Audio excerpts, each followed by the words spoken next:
Tinawag na kasinungalingan ng ilang binanggit na personalidad ang akusasyon ng mga nagpakilalang dating bodyguard ni Zaldico na tumanggap umano sila ng pera. Saksi si Ian Cruz. Naging press conference ang ginawang pagharap sa Mandaluyong ni dating Congressman Mike Defensor at ang nagpakilalang 18 dating bodyguard ni dating Congressman Zaldico. Wala kasing senador na dumalo kahit pa sinabi ni Defensor na dito magaganap ang pagdinig ng Senate Blue Ribbon Committee hearing ng Cayetano Block ukol sa flood control scandal. Bukod sa 18, may 4 pang bagong testigo mano ang abogado nilang si Attorney Levy Baligod. Isa sa kanila ang dati rin daw sundalo na si Jeron Valderrama. Kasama raw siya sa nag-deliver ng male-maletang pera kina dating Speaker Martin Romualdez at Senador Erwin Tulfo noong kongresista pa siya. Binanggit din niyang nahatiran nila ng pera si Comelec Chairman George Erwin Garcia. Ang una pong lumapit sa amin ay yung driver niya. Then, binuksan ni Martic side yung doon sa right slide door. Inabot sa driver ni George Garcia.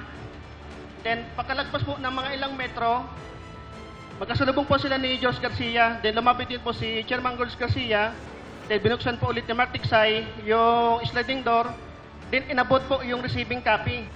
Sinusubukan pa naming makuha ang panig ni Romualdez sa Tulfo pero nauna na nilang tinanggi ang mga paratang.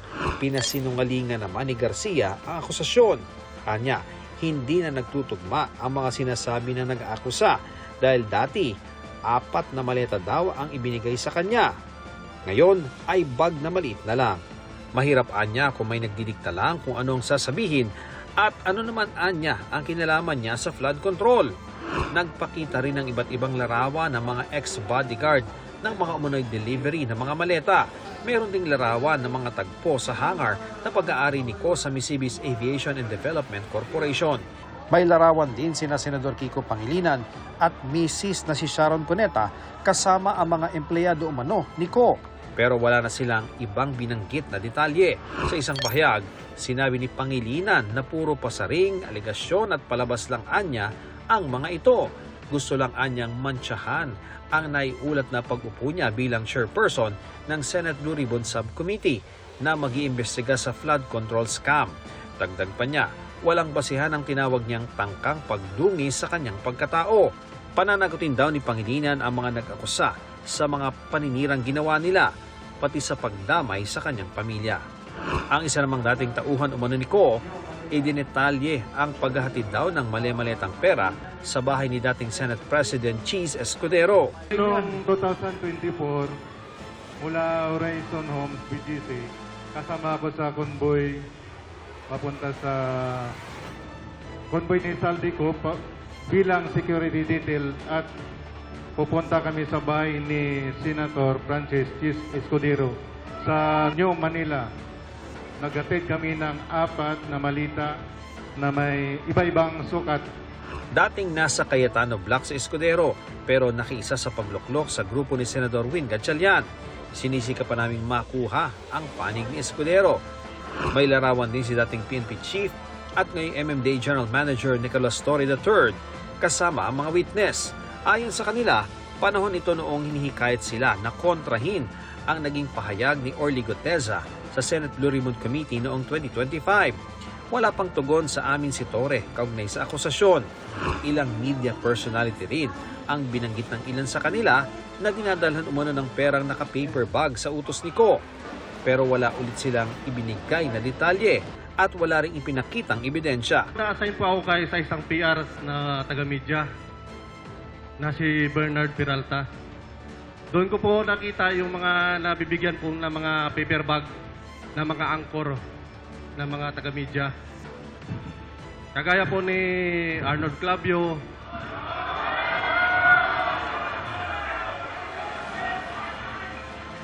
at doon lang po muna at sa affidavit ko na lang po yung ibang.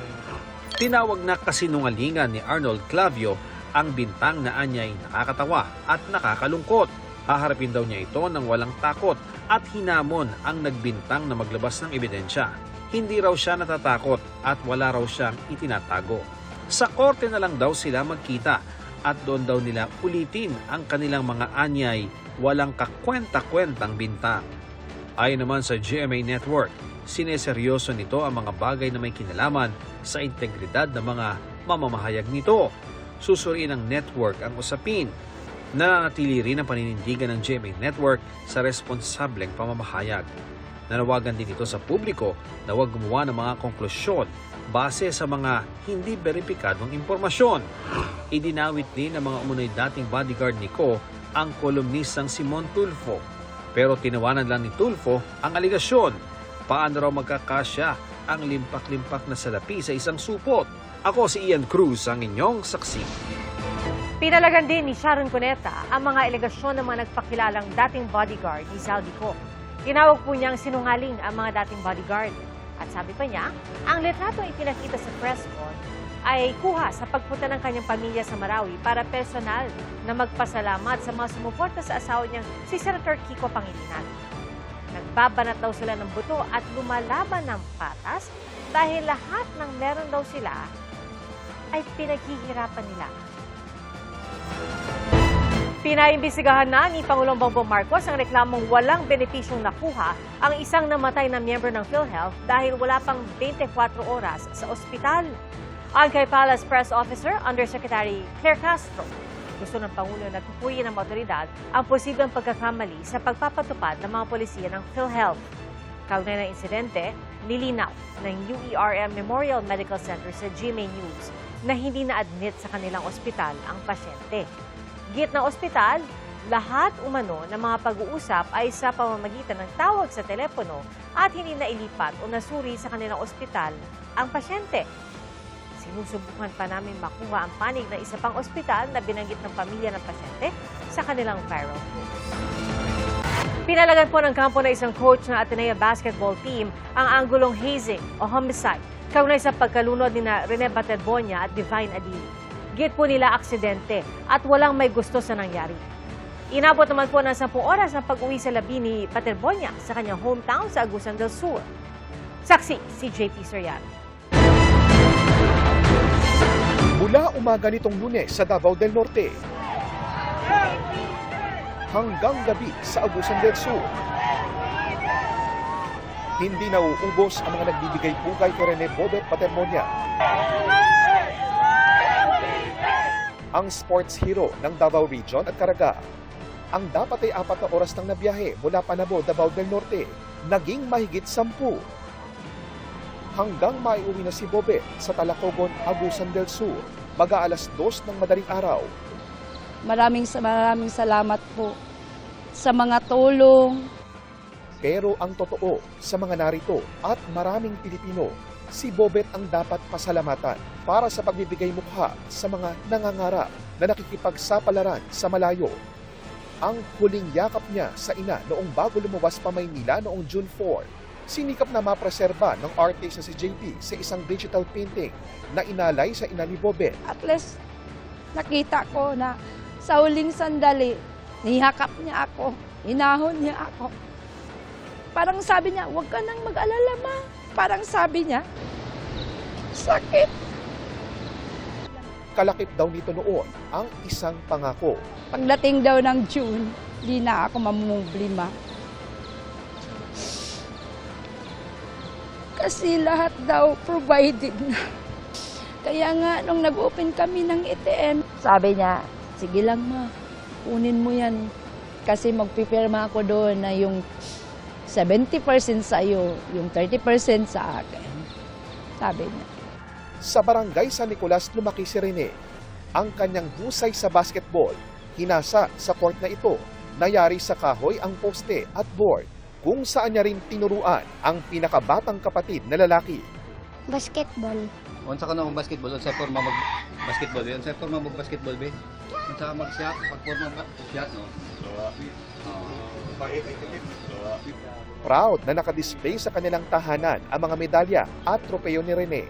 Ang mga labi naman ni Divine Adili, ililipat bukas sa Arlington Memorial Chapel sa Quezon City.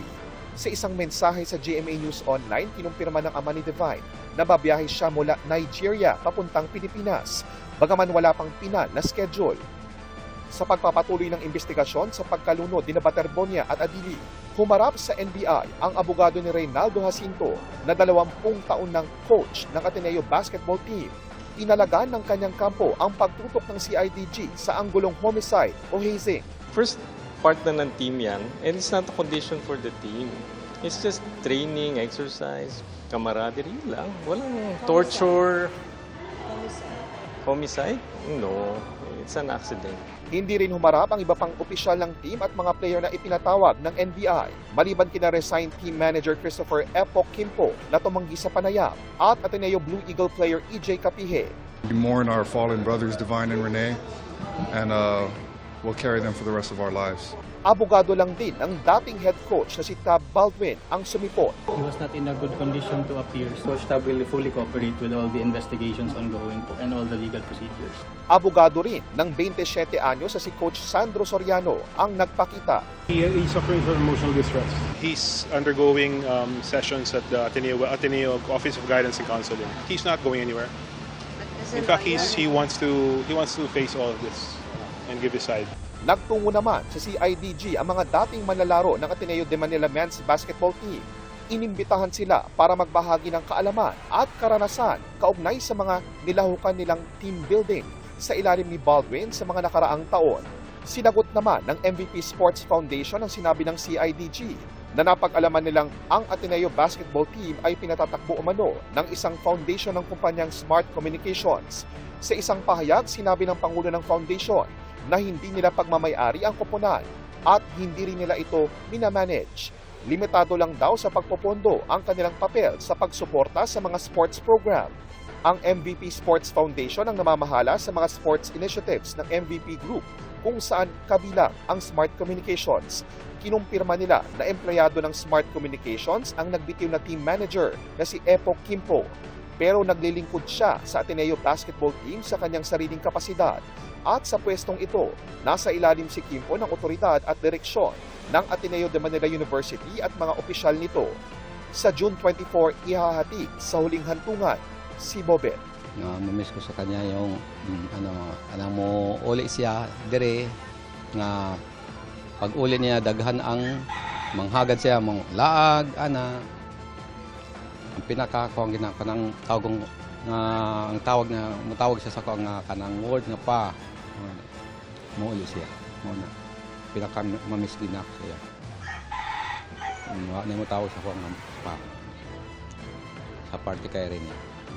Mula sa Agusan del Sur, ako po si JP Soriano, ang inyong saksi.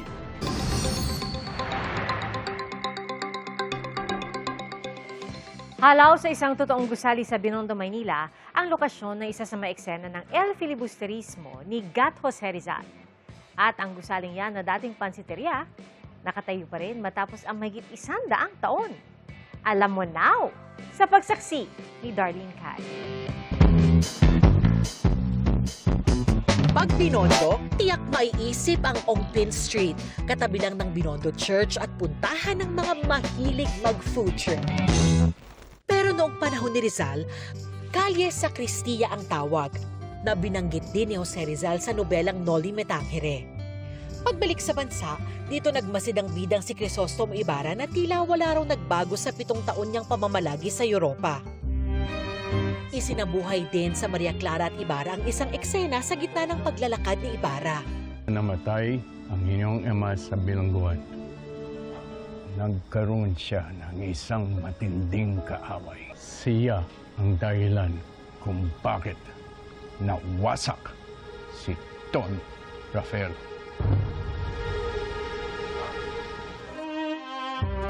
Mula Kalye Sacristia, naging Ongpin Street bilang bahagi ng Filipinization ng mga pangalan kasunod ng paglaya ng Pilipinas mula Espanya. Yung Kalye Roman Ongpin naman, may store si Roman Ongpin dito sa Binondo. Isa siyang successful businessman, may mga trends sa accounting na pinakilala siya dito sa Pilipinas. Ilang beses ding nakulong si Ongpin On dahil sa pagtulong sa mga revolusyonaryo sa gitna ng magkasunod na pananakop ng mga Espanyol at Amerikano. Ilang hakbang mula sa Ongpin, mararating naman ang isang gusaling tila naiwan sa nakaraan. Makikita natin dito yung gusali ng Pansiteria Macanista de Buen Gusto. Nabanggit siya ni Rizal sa El Filibusterismo. Dito kumain ng pansit lang yung mga estudyante habang pinag-uusapan nila yung mga praile. At nakakagulat no, na kahit malaking bahagi ng Binondo ang nasira, itong pansiteria nag-survive pa rin. Makikita pa rin natin yung estilo niya na parang siyang bahay na bato, and it's worth preserving para may alaala yung mga kababayan natin ang itsura ng Binondo noong unang panahon. Dati ay kita pa ang signage ng kainan pero natakpan na ng katabing gusali. Dahil panahon pa ng mga Kastila nakatayo ang dating pansiteria, lampas ito sa 50 taong kailangan para protektahan ito ng National Heritage Law. Kaya di basta-basta pwedeng gibain o ilipat ng walang pahintulot. Yung ating mga mambabatas nag-explore na rin ng paano natin mababago yung batas such that mabibigyan ng incentives yung mga property owners na iayusin yung kanilang mga gusali kasi hindi man nila ma-dispose, hindi man nila maghiba. Pero issue din na paano kung wala rin kasi kaming perang pampaayos. Binago ng maigi ng panahon ng itsura ng Binondo. Pero habang buhay maaalala ang nakaraan dito sa panulat ni Rizal. Kala ko parang fictional lang or at least katang isip lang talaga ni Rizal yung mga nababanggit na mga lugar. Somehow pala yung iba doon is parang meron talaga siyang background or meron siyang history. Ang kagandahan ng Binondo at saka ng Maynila in general, marami na ngayong mga heritage advocates no, na kumikilos para ipreserba yung alaala ng Binondo at ipakilala ito sa mas maraming tao. On the part ng NHCP naman, tinutulungan natin itong mga grupo na ito by giving them access to historical sources para mas ma-verify nila yung mga kwento na nare-research nila. Sentro ng komersyo noon at ngayon at sa pananaw ng mga historiador ay mahalagang saksi rin sa kasaysayan. Marami pang mga kwento ng Binondo na nabuo noon na pwede ma-research at kwento na nabubuo pa. Kaya lalong yumayaman yung kasaysayan ng Binondo kahit nag-iiba na siya ng itsura. Alam mo na! Alam mo na! Ako si Darlene Kayang, inyong saksi